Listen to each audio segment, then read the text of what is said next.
Neredeyiz? Abi baksana adamlar araba turbosuyla mangal pişiriyorlar. Where from? Abi Türkiye, Aytol diyor. Türk'üm dedim, adam oturduğu yerden ayağa kalktı. Dolandırıldım. Kaç para kaybettim? 30 dolar falan almış. Yazıklar olsun işte. Timsah mı bu galiba? Timsah büyük ihtimalle. Saldıracak mı? Bir kırba mı abi direksiyonumuzu? Adamlarla nasıl anlaşacağım? Profesyonel. Nereden geldim? Bangladeş. We want boat tour. How much? 100 rupees. Okay, I accept. İlk dakikada, ilk geldiğiniz ülkede ufaktan bir kesinlikle dolandırılıyorsunuz. Yani kaçarınız yok. Hepinize merhaba, ben stajyer seyyah. Yeni ülkemden hepinize hoş geldin diyorum. Neredeyiz? Coğrafyaya bir bak. Ağaçlar filan, orman, deniz, kum, güneş. Sri Lanka'dayım. Yeni ülkem Sri Lanka. Hepiniz hoş geldiniz.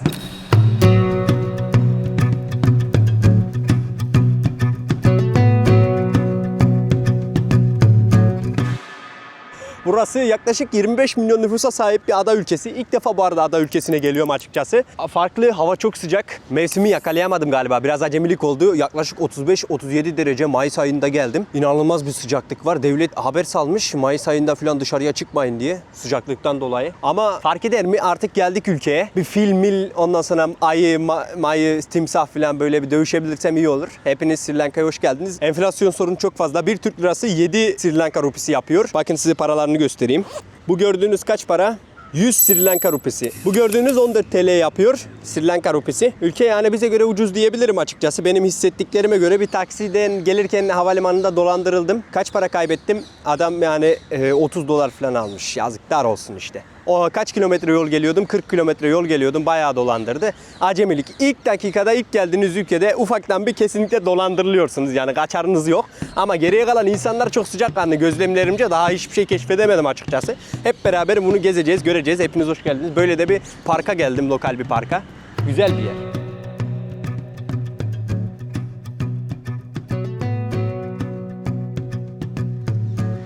Ülkenin etnik nüfusu yaklaşık %75 Sinhalalardan oluşuyor.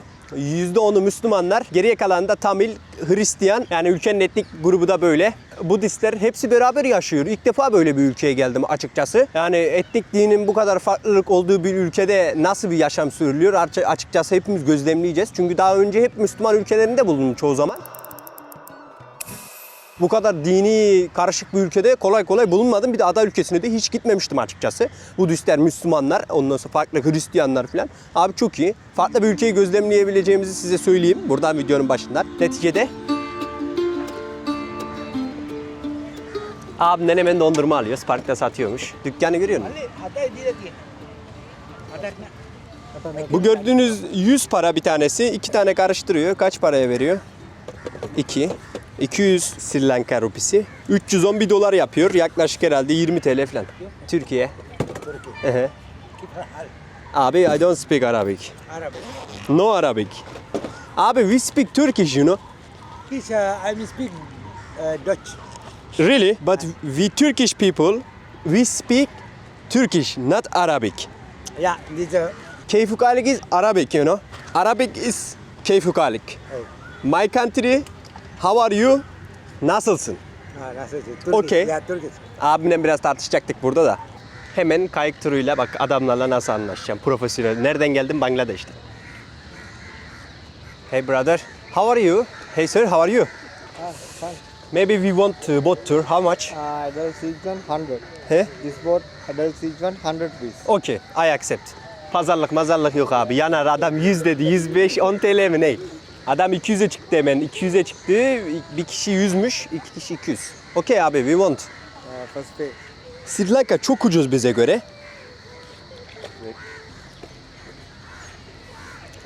Vay. Abim temizlik yapıyor. Sri Lanka'nın başkenti Colombo'da böyle bir park olacağı insanın aklına gelmez. Ama tabii atmosfere dahil olduğunda geliyor. Yeni ülkemin hava sıcaklığını ayarlayamamışsın. Abi bir hava sıcak var ya 35-38 derece falan. Devlet Mayıs aylarında dışarıya çıkmanıza çok dikkat edin demiş. Çünkü öyle bir sıcaklık var ki. İnan 38 derece falan ben bir de yani Türkiye'nin İç Anadolu bölgesinden bizim oralarda bu kadar yakıcı bir sıcaklık yok. Denizle nemle beraber inanılmaz bir sıcaklık oluşuyor. Çok bunaltıcı. Ama üstesinden gelebileceğimize inanıyorum. Orman, Ağaçlar, yeşillik bol. Ülkede insanlar da çok sıcakkanlı ha.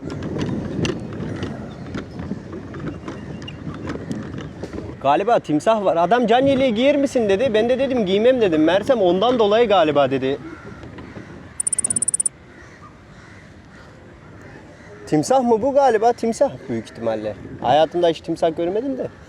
Saldıracak mı? Bir kır mı abi direksiyonumuzu?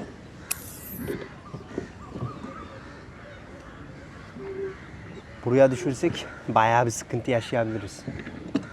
Yorumlara yazmayı unutmayın. Timsah mı bu? Abi böyle bir şey. Aha. Aha. Sıkıntı yaşamıyor. Abi böyle bir şey. Aha. Aha.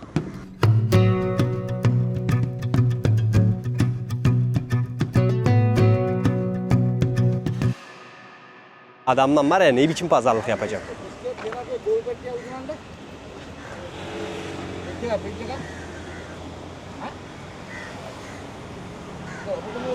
Hindistan cevizi.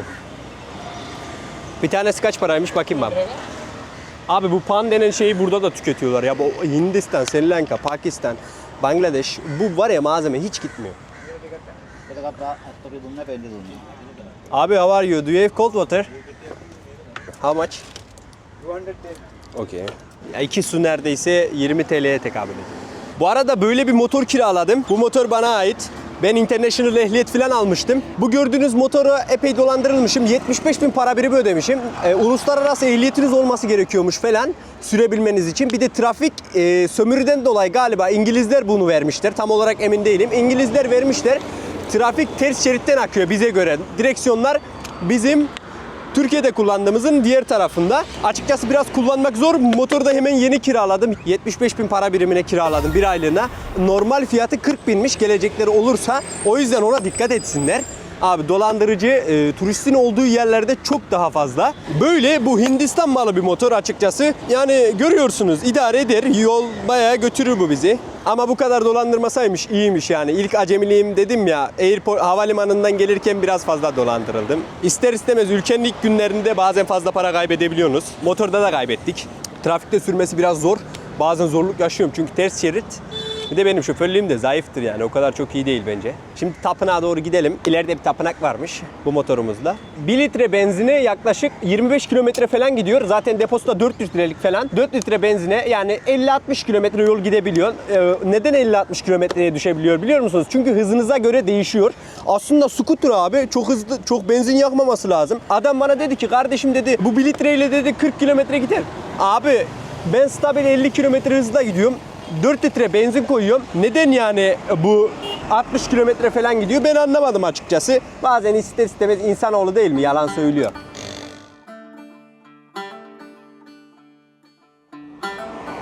Adam zaten öyle bir kask vermiş ki Allah'a emanet ya. Hiç bir turiste böyle kask verilir mi? Ya da bir yabancıya. Ya yabancıyız kardeşim. Biraz istinade göster. Bakın şimdi buradan 3 kilometre sonra bir tane tapınağımız var. Tapınağımızın ismi Gangaramya. Gangaramya yaklaşık 15.000 yorumu vardı baktım açıkçası. Pek bir bilgim yok. Gangaramya'ya doğru gidelim. Bak sağ taraftan sollama yapıyorlar. Mesela buradan döneceğim ya bizden mesela soldan dönmesi lazım. Şimdi ben buradan sağdan döneceğim. Yok sola. Hatta bir sağa dönmeyecekmişsin.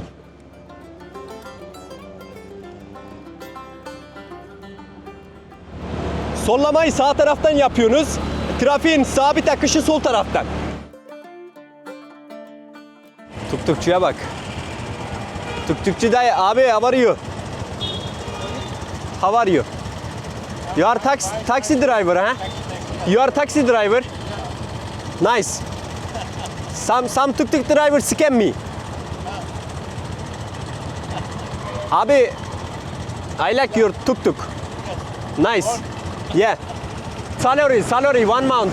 How much? 1 month. Salary. Per day, 5,000. 5,000. Oo. Adamdan parayı her şeyi öğreniyorduk ki ışık yandı. Abimin söylediğine göre günlük 5000 kazanıyormuş tabi. Ufak tefek gelenleri çarpıyorlar. Adamlar yol yordan bilmiyor. İşte. Kötü yapıyorlar ama dolandırmayın. Ağaca bir bak, ağaca bir bak. Aman aman aman. Allah'ım. Bu arada dünyanın ilk ağacı da buradaymış.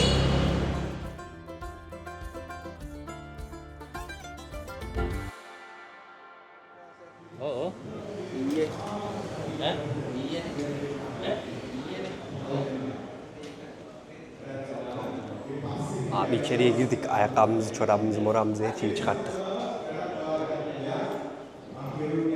Burası bir müze aynı zamanda. Hem tapınak hem de müze. Baksana abi silahlar var ya. Baksana abi. Bu arada bu Sri Lanka, Vietnam, Budist ülkelerinin en popüler bir tapınağıymış, haberiniz olsun. Bayağı ihtişamlıymış. Müzeyi de içinde, Buda da içeride. Çok tuhaf bir atmosferin içine geldik. Neredeyiz? Tapınağın içinde. Biraz zor oldu da girdik içeriye.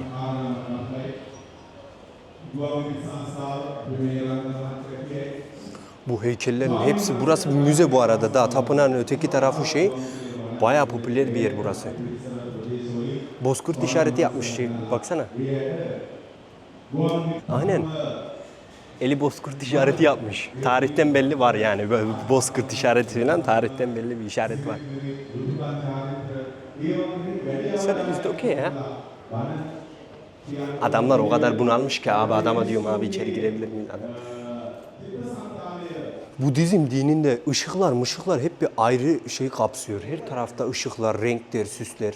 Budizm dini hakkında ufak bir bilgi vereyim size. Budizm dininde doğa çok önemli. Aynı zamanda acının falan olduğuna inanıyorlar. Bir de genel olarak ibadetleri meditasyon, yoga, zihni eğitmek gibi. Budistlerin temel prensipleri doğruluk, doğru niyet. Abi yalan söylemiyorlar adamlar. Yani öyle bir şey yok kanunda. Kardeşim doğruysa doğruyu söyle. Acı var diyorlar. Temel prensipleri Budizm dininin böyle. Birçok karşılaştığım farklı insanlar da Budizm dinine inanıyordu açıkçası. İnsan bir zamandan sonra bir bakıyor şöyle, helal olsun diyor. Neden helal olsun diye ben de bilmiyorum. Vallahi bir şeyler yakıyorlar abi burada. Bir de biz ateş versek çakmak yok ki. Abi bir şeyler yakmışlar, koymuşlar. İnsanlar inanç yapıyor, o yüzden pek de fazla yaklaşmak istemiyor. Bir de dinin hakkında çok fazla bir şey bilmiyorsun ya. Bir yere basıyorum, bir kere Hindistan'da bir tapınağa girecektim. Bir yere bastım abi, adam hemen bağırmaya başladı. Dedi ne oldu? Ayakkabınla girdin. Abi ben ne bileyim, orası dışarıdaydı. İşareti görüyorsunuz mu? Bu işaretin temel sebebi Vitarka Mudra diyorlar. Budizm dinindeki ismi Vitarka Mudra. Abi öğreticiliğin sembolüymüş. Yani bir sembol. Bozkurt işaretine benziyor, Allah var. Ama Vitarka Mudra diye bir sembolmüş. Bilgeliği, öğreticiliği falan aktarıyormuş. Açıkçası güzel. Her yerde var, her tarafta. Görüyorum bak. Aynı. Bak ben de yapıyorum. Aynı. Bayağı güzeldi. Bozkurt işaretimizi falan da size anlattığımızı düşünüyorum. Tapınağımızdan ayrılalım, acıktık iyice. Bir bakalım dışarıdan ne bir yemek var, aç karnımızı nasıl doyurabiliriz? Bizim sembolümüzün de ama işareti güzelmiş. Öğreticilik, bilgelik falan. Bir şey yapıyorlar bu arada. Galiba bir toplantı var içeride.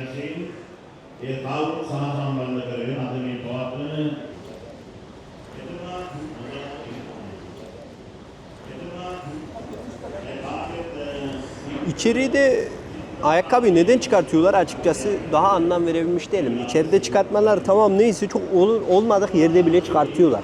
Ya toprakla tamam ayağımız birleşsin de abi. Ama bazı yerlerde uygun olmuyor ya. Açıkçası benim görüş ve düşüncelerime göre.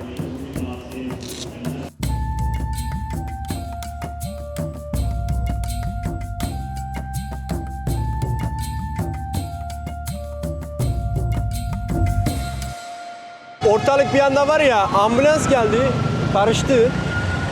Normalde ambulansa yol açıyorlar ama açmadılar. Ne biçim bir trafik böyle ya? Ambulansa bizim ülkedeki gibi yol verme yok galiba.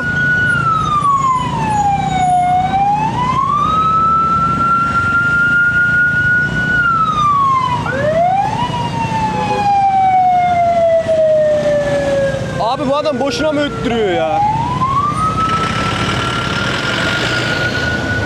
Nereden belli öttürüyor.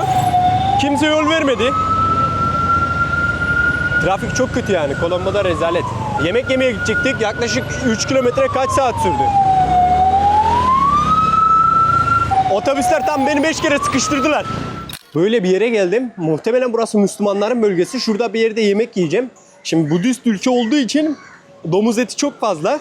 O yüzden Müslümanların olduğu yerlerde o gibi şeyler olmuyor. Bakın abilerim zaten sakallardan belli. Yavaş yavaş kuruyorlar. Bu sokakta galiba yemekler satılıyor böyle. Çünkü bir baktığımda full restoran gösteriyordu. Ezan sesi geliyor. Abi Müslüman herhalde. Abi selamun aleyküm. Abi Türkiye. You are from? I'm from Muslim. Are you Muslim, right? Here is street, Muslim street. Just all the Muslim. He, okay. Where from? Abi Türkiye, I told you. Abim, What's the name? Seyfi abi. My name is Muhammad Rizvi Haj. Abim, assalamu alaikum. All the best. Chichi. Thank you. Chaya. Thank you. Şükran. No No abi, money is no problem. Thank you. We are hungry. Assalamu alaikum. Abimi gördünüz mü? Hemen sakaldan anladım Müslüman olduğunu. Bak abi Türkiye'yi söyleyince adam ayağa kalktı ya. Lan görüyor musun kardeşim ya? Türk'üm dedim adam oturduğu yerden ayağa kalktı. Abi thank you. 800 rupees only. Only. Indian made. Because Adam long Allah. sleeve. Adam bunu tam 3 dolara satıyormuş abi. 3 dolara. Hindistan'dan getirmiş 3 dolara. He? Orijinal mi abi? Pakistan में आज ही? Seyfi abi you? Are you Muslim? How are you abi? This also European, not Huh? Indian. No, Pakistan, European, Europe. You know? Yes. Europe, my friend. That's No, good. no abi, no Europe. Pakistan? No. Yeah. Türkiye abi, I told you. Turkey. You know from Egypt. Lastik. Bak bu adamlar bir şey içmişler ya. He? Mafya abi. Ne haber abi? Bu adamlar bir şey içmiş, uçuyorlar abi yemin ediyorum. Abi Turkish, we speak Turkish. No Arabic. Arabic. No. No. No abi. What's the language? No Arabic. No Urdu. Arabic. Only Turkish. Turkish. I speak Turkish How are now. you? What's your name? Nasılsın? İyi misin? Nasılsın? Hı. İyi misin? Yeah. Adam benden iyi Türkçe konuşuyor vallahi. Abi your language is better than me. All language can I understand. Sri Lanka people. Abi you say abone olun. Adama bak abi benden iyi. Thank you abi. Abi Allah hafız. Valla bilmiyorum da bir şey içmiş gibilerdi aynı ya. Ha buzun kilosuna bak. Abi selamünaleyküm. How much one kg? Abi 1,5 dolar. Güzel ha Allah var. Abi buralar iyice pislendi ha. Valla etraf iyice pislendi yani. Niye böyle oldu ben anlamadım. Arka sokak temizdi. Burası pislendi neyiz? Orada bir tavuk mavuk var. Zaten Müslüman adamlar dedim ya. Şuradan tavuk yiyek ya.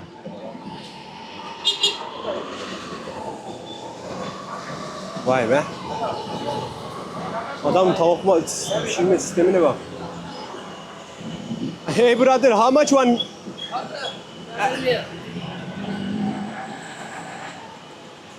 Abi selamünaleyküm. Waalaikumsalam warahmatullahi wabarakatuh. Abi Türkiye. Turkey? Hı hı. Turkey. Abi 880'miş bu tavuk. Böyle pişiriyorlar abilerim. İyi gibi. Makine sistemi yapmış, üfletmiş. Nasıl? Bir anda nereyi bulduk böyle ha? Yine Allah var bak. Caddeyi var ya öyle bir buldum ki yanar abi. Şurada bir... Abi baksana adamlar araba turbosuyla mangal pişiriyorlar. Muhtemelen ona benziyor bilmiyorum. Benden daha iyi bilenler vardır yoruma yazsın. Ne biçim üflüyor var ya tavuk bir dakikada pişiyor. Tabii içi pişiyor mu bilmiyorum abi. Önemli olan tavuğun içi. Dışını bir dakikada ben de pişiririm. Ama size bir şey söyleyeyim. Dumandan boğuldum. Biz Türkler olarak abi bu tavuk işini, kebap işini yapıyoruz. Allah var yani gerçekten bak hakkını veriyoruz. Bak ne bileyim Mısır oldu, Pakistan, oralar buralar, İran. Abi kebap İran'da meşhur diyorlar kardeşim. Kim diyor ben kesinlikle katılmıyorum. İran ve kebabın alakasına. Neticede böyle bir yemeğimizi yiyelim. Müslümanların mahallemizi yine bulduk. Selamun aleyküm dedik. Aleyküm selam dediler abi. Böyle bir şey getirdi. Bu arada geldiğimden belli bir fark ettim abi. Bu Sri Lankalıların ketçapla alakalı bir böyle bir sevgileri var ya. Abi inanılmaz ketçap tüketiyorlar adamlar. 2 dolar. Ekmek 2 dolar galiba yanar. Bir baharatlı, bir acı, aman Allah'ım. Ama fark eder mi? Abi fark etmez. Geldiğimiz ülke Bangladeş. Ben genel olarak gittiğim ülkelerde Müslümanların olduğu yerleri tercih ediyorum abi. Çünkü genel olarak ya bizim ülkemizde açıkçası yemek tarzları uygun olduğu için damak tadıma uygun yemekleri burada bulabiliyorum. O yüzden bu taraflara geliyorum. Ama abi bakın gördünüz tapınak yaptık. Ondan sonra park yaptık vesaire yer yaptık. Restoranlar için bu bölgeye geldiğimizde ortam, atmosfer ne kadar değişti gördünüz değil mi? Yani kesinlikle beni yanlış anlamanızı istemem. Ama açıkçası bu bölgeye geldiğimizde biraz pislendi. Ya kardeşim diyorsun ki abi Müslüman adamsın. Temizlik imandan gelir. Yani insan ister istemez Müslüman olarak bunu sorguluyor. Bana hak verecekler vardır açıkçası. Zaten vermeyenler de işine gelmiyordur abi. Çünkü yanlış söylediğim bir şey yok görüyorsunuz. Neden elini sokuyorsun diyenler olacak. Kaşık çatal vermediler vallahi. Burada da galiba böyle elleriyle yiyorlar. Hindistan'dan sonra bu kültüre alışmıştım. Bayağı o her şey yolunda yani. Yemeğimi yedim, abim sağ olsun gel dedi içeriği çek. Abi Müslümanlara şu ayrı kanımı sunuyor bak. Burada pişiriyorlar. Burası mutfak girişi. Abim selamun aleyküm. Vay baba yanar abi. Abi this is kottu he? Yeah, this is Ifa chicken too. Which one is most famous food Sri Lanka? Yeah. This one? One corner trending kottu. He. Abi bu çok popüler bir yemekmiş. Onun içinde ateş çıkıyor ha maşallahı var. Tavuk mavuk.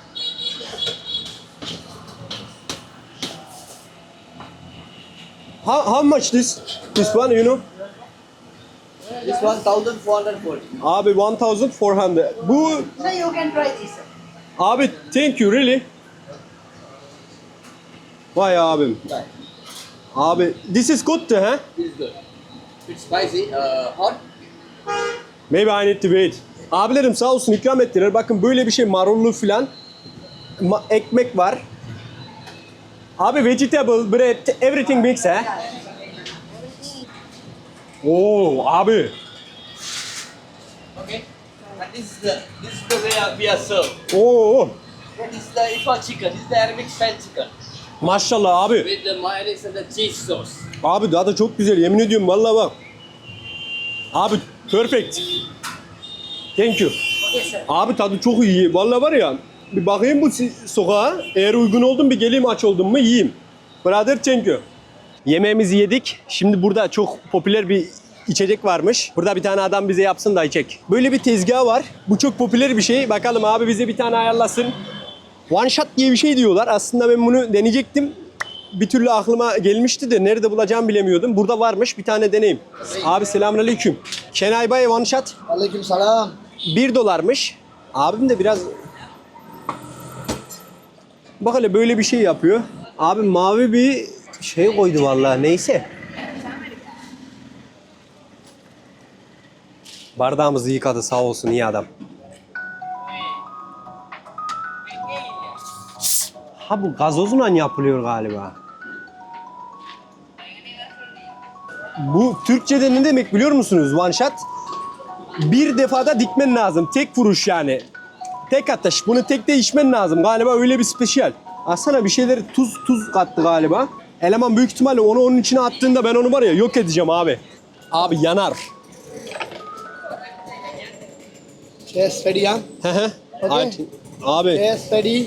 Okay. Okay. Okay. One shot, okay. One shot, okay. One shot, okay. Shot.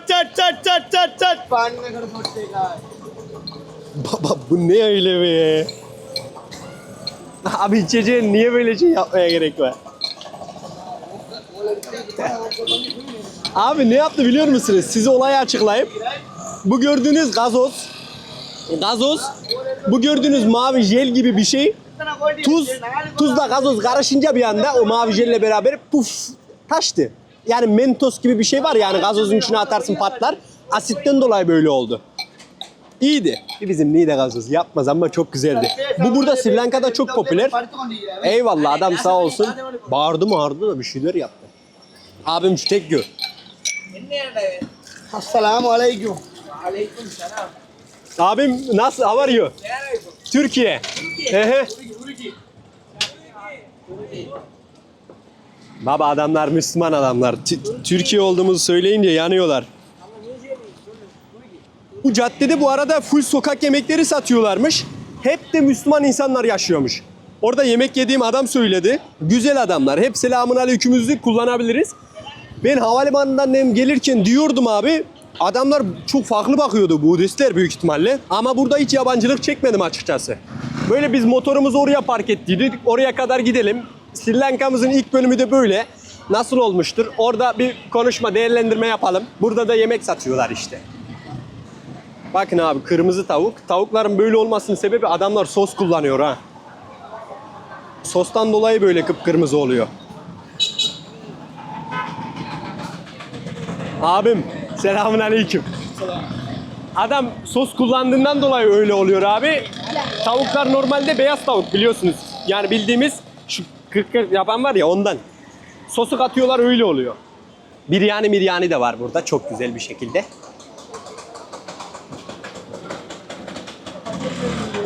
Trafiği biraz sıkıntı ya. Açıkçası. Abi çok güzel sokak yemekleri satıyorlar ha. Size bir şey söyleyeyim. Açıkçası sokak yemekleri de çok temiz ha. O kadar da pis değil. Yine burada abim bir şeyler satıyor. Ice Melo diyor. Adam vantilatörde pişiriyor ha. Allah var. Abim selamünaleyküm. Vantilatör dayamış. Baya güzel bir sistem değil mi açıkçası? Aynen öyle. Ama şimdi benim anlamadığım nokta şu. Adam vantilatör dayıyor. Sürekli köz böyle yelleniliyor da. Tavuğun içi nasıl pişiyor abi? Ben onu anlamıyorum. Çünkü sürekli közde yanar. Biraz tavuğun dinlenmesi gerekmiyor mu açıkçası? Bunu bilenler vardır. Yorumlara yazsın.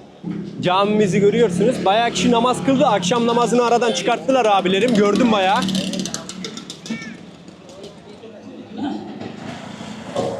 Bak içinde ne var? Müslümanların olduğu yerde biryani. Çok güzel. Yine bayağı lezzetli bir şey. Abim teşekkür. Şavarma da yapıyorlar abi. Döner galiba. Bu şavarma. Tavuklu mavuklu bir şey. Yenilebilir, denenebilir. Bakalım. Şimdi tokuz çünkü yemek için geldim buraya. Orada onu yediğimde zaten abilerim bayağı bir bol bir şeyler koydular. Karnım doydu. Böyle. Ben stajyer seyyah. Sri Lanka'da ilk günüm bu şekildeydi.